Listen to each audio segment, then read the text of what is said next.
ధర్మస్థల ఇదొక కర్ణాటక తిరుమల.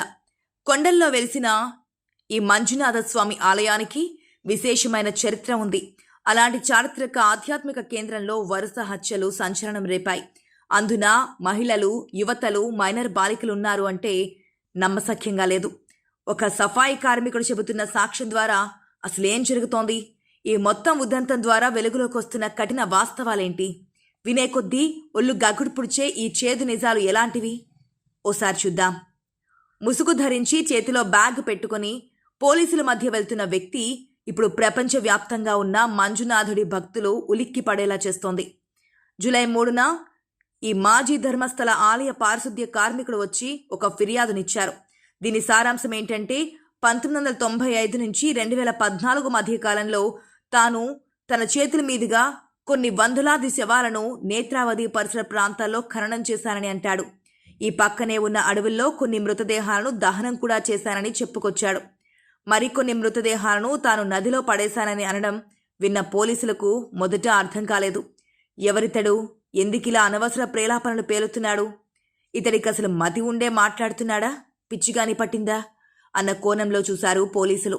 ఇలా కాదని చెప్పి అతడు తాను స్వయంగా తన చేతులతో పూడ్చిపెట్టిన మృతదేహం తాలూకు ఆధారాలను చూపించాడు. దీంతో దిమ్మ తిరిగిన పోలీసులు జూలై 4వ తేదీన కేసు నమోదు చేశారు. అంతేకాదు ఇతడు బెల్తంగడి న్యాయస్థానంలో కూడా వాంగ్మూలం ఇచ్చాడు. దీంతో ఒక్కసారిగా ఈ వార్త రాష్ట్ర వ్యాప్త సంచలనంగా మారింది. ఇక ఇతడిచ్చిన వాంగ్మూలంతో ఒక యూట్యూబర్ వీడియో రూపొందించడంతో అది 500,000 వ్యూస్కు పోయింది. దీనిపైన కేసు బుక్ అయింది. ఆసరికే అది జనబాహుల్యంలోకి విస్తృతంగా వెళ్లడంతో ఈ కేసు, దాని వివరాలు తీవ్ర ప్రకంపనలు నమోదు చేయడం మొదలైంది. అదెలాగంటే supreme court retired judge Gopala Gowda CM సిద్ధరామయ్యను కలిసి ఈ కేసు దర్యాప్తు ముమ్మరం చేయాలని కోరారు. ఇందులో మహిళలు, యువతలు, మైనర్ బాలికలు సైతం ఉండడం గుర్తించినటువంటి కర్ణాటక మహిళా కమిషన్ సైతం ప్రభుత్వాన్ని దర్యాప్తుపై ఒత్తిడి చేసింది. ఈ సందర్భంగా మాట్లాడిన కన్నడ మంత్రి గుండూరావ్ ఈ కేసులో తాము ఎవరిని రక్షించే యత్నం చేయడం లేదని, కాకుంటే సంచలనం చేయకూడదని భావించామని అన్నారు ఆయన. అంతేకాదు ఈ కేసు విషయంలో ఎవరున్నా సరే వదిలే ప్రసక్తే లేదంటారు మంత్రి గుండూరావ్. ఈ కేసుతో ఉన్న ఆధారాలతో దర్యాప్తు లోతుగా చేసే అవకాశం ఉందని అంటారు జస్టిస్ గోపాలగౌడ వంటి వారు. ఈ మాజీ సఫాయి కార్మికుడు చెప్పినదంతా ఎలా నమ్మాలి? కొన్నేళ్ల తరబడి ఎంతో నిష్ఠా గరిష్టతలతో తొలతూగుతున్న ఆలయ ప్రాంతానికి ఇంతటి అప్రదిష్ట మూటగట్టడమా? దానికి తోడు ఈ ఆలయ ప్రాంతం పేరే ధర్మస్థల. ఇక్కడ ధర్మదేవత ధర్మాన్ని 4 పాదాల నడిపిస్తుందని అంటారు. ఈ ఆలయ ధర్మకర్తలు జైన్లు కాగా ఆలయంలోని శివుడికి పూజలు చేసేవారు వైష్ణవులు. ఇదొక ఆధ్యాత్మిక త్రివేణి సంగమం. ఆంధ్రాకు వెంకటేశ్వర స్వామి వారు ఎలాగో కర్ణాటకలో మంజునాథ స్వామి వారు అలాగా. ఇక్కడ వంశపారంపర్య ధర్మకర్తగా ఎంపీ వీరేంద్ర హెగ్డే ఉన్నారు. ఈయన ఇక్కడ దాదాపుగా ఒక సమాంతర న్యాయ వ్యవస్థను నడుపుతారు. ఈ ఆలయం ద్వారా చుట్టుప్రక్కల ప్రాంతాల్లో విద్య, వైద్య సేవలు విశేషంగా అందుతాయి. కుటుంబ, వ్యాపార, ఇతర సమస్యలేవైనా వస్తే ఈ ప్రాంతానికే తలపెద్దగా భావించే హెగ్డే దగ్గరికి వచ్చి తమ సమస్యలు పరిష్కరించుకుంటారు. ఎన్నో జంటలకు ఎంపీ వీరేంద్ర హెగ్డే ఇచ్చే తాలిబొట్టుతో పెళ్లిళ్లు జరుగుతూ ఉంటాయి. ఇక్కడ ధర్మం 4 పాదాల నడుస్తుందనడానికి ఎన్నెన్నో ఉదాహరణలున్నాయి. అలాంటి ధర్మస్థలలో వందలాది హత్యలు జరిగాయని తెలియడంతో ప్రపంచమంతా షాక్ అయింది. ఇంతకీ ఇతడు చెప్పిందేంటని చూస్తే తన చేజేతులారా ఎన్నో శవాలకు ఖననం, దహనం చేశారని, నిర్వహించారని అంటాడాయన.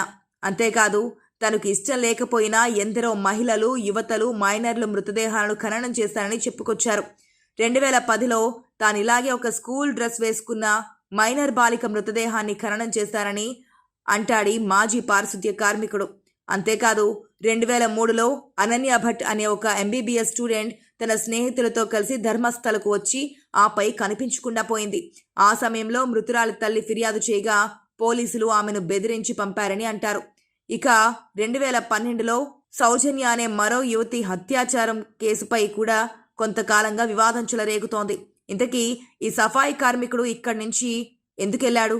ఆ వివరాలేంటని చూస్తే 2014లో తన కుటుంబానికి చెందిన మైనర్ బాలికను సైతం ఇలాగే లైంగికంగా వేధించారు. దీంతో తనకు విరక్తి వచ్చి ఇక్కడి నుంచి వెళ్లిపోయానని అంటున్నాడాయన. తనలోని పాపభీతి ఇన్నాళ్లకు నిజం బయటకొచ్చేలా చేసిందని, తాను గత కొంతకాలంగా అపరాధ భావంతో కుమిలిపోతున్నట్లుగా చెప్పుకొచ్చాడు మాజీ పారిశుద్ధ్య కార్మికుడు. తాను ఈ పని చేస్తున్నప్పటి నుంచి తప్పుగానే భావించారని, అయితే బలవంతాన తన చేత ఈ దుర్మార్గపు పని చేయించారని, లేదంటే చంపేస్తామంటూ బెదిరించారని చెబుతాడు మాజీ సఫాయి కార్మికుడు. తనకు ప్రాణహాని ఉందని కూడా చెబుతాడతను. మంజునాథ అన్న పేరెత్తగానే టక్కున గుర్తొచ్చేది ధర్మస్థల. ధర్మస్థల అన్న పేరెత్తగానే వెంటనే గుర్తుకొచ్చేది ధర్మాధికారి హెగ్డే, ఆయన కుటుంబం. ఈ ప్రాంతంలో వారి ప్రభావం అంత కీలకంగా ఉంటుంది. మరి ఇక్కడ చీమ చిటుక్కుమన్నా వారికి తెలియకుండా జరగదు. ఇంత భారీ ఎత్తున ఇక్కడ ఒక హత్యాకాండ జరిగిన విషయం వారికి అస్సలు తెలియదనుకోవాలా? అదే జరిగితే అంత నిర్లక్ష్యపు పర్యవేక్షణ సాగుతుందా?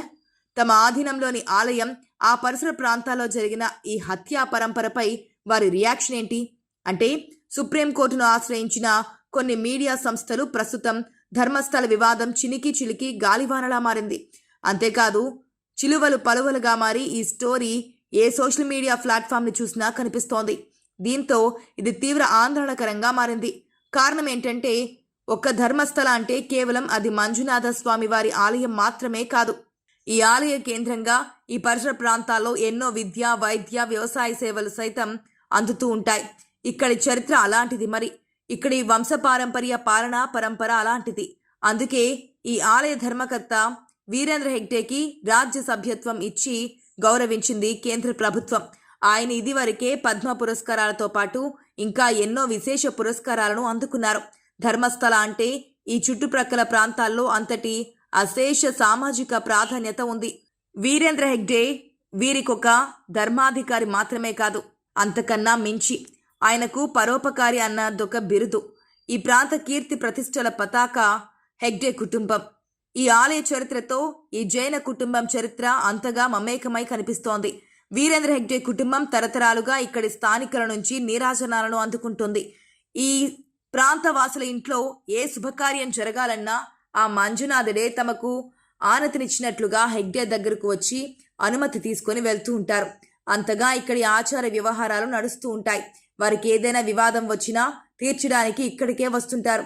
గతంలో గ్రామ పెద్దలు, ఊరి పెద్దల పంచాయతీలు, తీర్పులు ఎలా సాగేవో ఇప్పటికీ ఇక్కడ అలాగే కొనసాగుతూ ఉంటాయి. ధర్మస్థల ఆలయం ద్వారా వచ్చే ఆదాయం, దాని ద్వారా నడిచే అనుబంధ సంస్థలదొక చరిత్ర. ఎన్నో జీవితాలు ఈ వ్యవస్థపై ఆధారపడి ఉంటాయి. దీంతో ఈ కేసు, దాని ద్వారా జరుగుతున్న ప్రచారం చూసి ఉలిక్కిపడింది హెగ్డే కుటుంబం. ఆలయ ధర్మాధికారి వీరేంద్ర హెగ్డే సోదరుడు హర్షేంద్ర హెగ్డే ఒక పిటిషన్ దాఖలు చేశారు. దీంతో న్యాయస్థానం కొన్ని ఆదేశాలను జారీ చేసింది. అయితే ఇక్కడ గుర్తించాల్సిన విషయం ఏంటంటే గ్యాగ్ ఆర్డర్లో ప్రస్తావించిన వారిని మాత్రమే నియంత్రించే అవకాశం కనిపిస్తోంది. ఈ మేరకు హర్షేంద్ర కుమార్ జైన్ డో ఆర్డర్ ఇవ్వాల్సిందిగా జడ్జికి విన్నవించుకున్నారు. దీంతో ఊరు పేరు లేని సంస్థలు, వ్యక్తులు, పార్టీలకు సైతం ఈ ఉత్తర్వులు వర్తించనున్నాయి. ఈ సందర్భంగా మాట్లాడిన న్యాయమూర్తి, ప్రతి పౌరుడికి ప్రతిష్ట అత్యంత కీలకమైనది. కొన్ని ప్రజలతో సంబంధమున్న సంస్థలు కావచ్చు, ఇలాంటి ప్రతిష్టాత్మక దేవాలయాలు కావచ్చు, వాటిపై వచ్చే ఏ వార్త అయినా జన బాహుళ్యాన్ని తీవ్రంగా ప్రభావితం చేస్తూ ఉంటుంది. కాబట్టి పరువు నష్టం కలిగించకుండా ప్రసారణ సంస్థలు సంయమనం వహించాలని సూచించారు ఆయన.